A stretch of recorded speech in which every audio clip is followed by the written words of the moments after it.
la question qui nous a été posée lors de cet atelier numéro 2, c'est à savoir comment consommer responsable. Alors ce qui en est ressorti, c'est de manière générale l'éducation, responsabiliser les gens, éviter la banalisation et surtout garder une image de luxe. Pour nous, la consommation responsable, ça va être boire en conscience et en connaissance, boire évidemment avec modération, mais aussi mettre en valeur l'éthique de la filière, donner une nouvelle image de la filière vin. Pour induire ce comportement responsable à l'âge adulte, commencer à communiquer autour des valeurs en fait, plus tôt.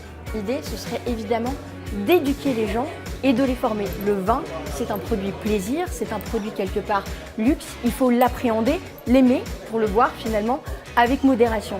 On est parti du constat que l'éducation pour lutter contre toutes les consommations à risque, ça se faisait en faisant connaître le produit, en faisant des rituels autour par exemple, je sais pas, d'une dégustation de jus de raisin, par exemple pour les plus jeunes, de faire du jeu autour des saveurs, etc. Et on s'est dit qu'en fait, en expliquant l'aspect culturel du vin aux plus jeunes, ça allait induire plus tard à une consommation responsable.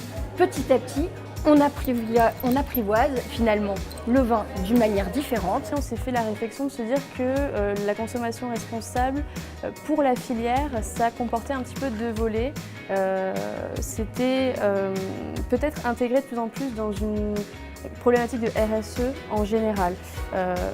On a aussi soulevé le fait qu'il y avait un peu un paradoxe, c'est-à-dire que la communication souvent se faisait de plus en plus sur une génération qui était un peu jeune et qu'on ne pouvait pas communiquer auprès d'eux. C'était juste une réflexion qu'on s'est faite.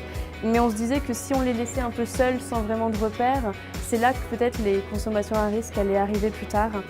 Comme le binge drinking, des choses comme ça. Ce qui serait bien, c'est de pouvoir rentrer dans la communication vers les jeunes, s'adapter à la communication des jeunes, réfléchir aux codes particuliers qu'ils ont avec le vin, etc.